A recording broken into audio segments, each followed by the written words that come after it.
A bear and a queen met for tea one fine day to celebrate quite the occasion.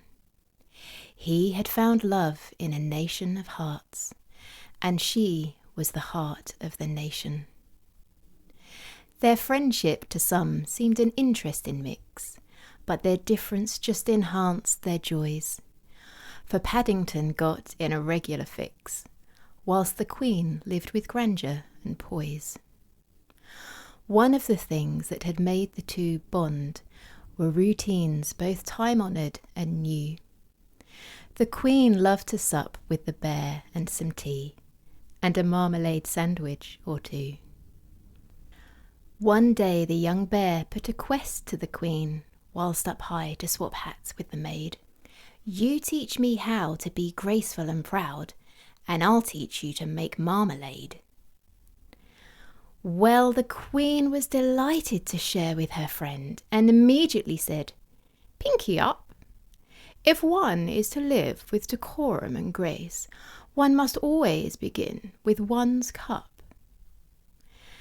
Now, a young bear's paws are a trial at best, but the bear was determined to try. The tea went straight up, complete with the cup.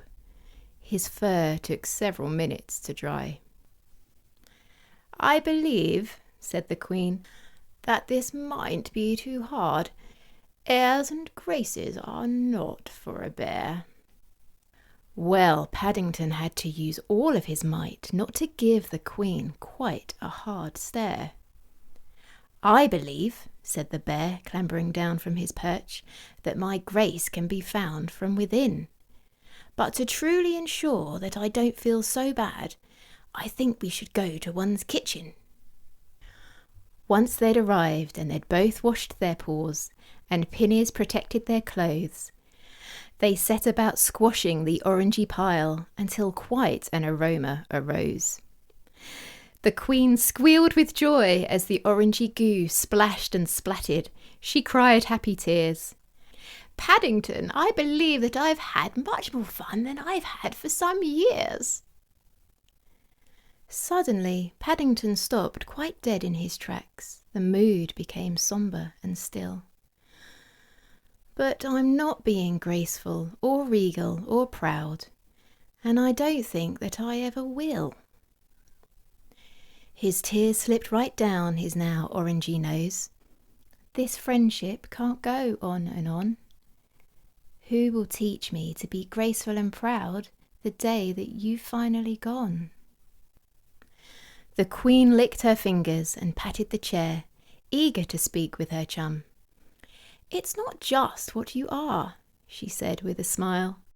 "It's what you're about to become.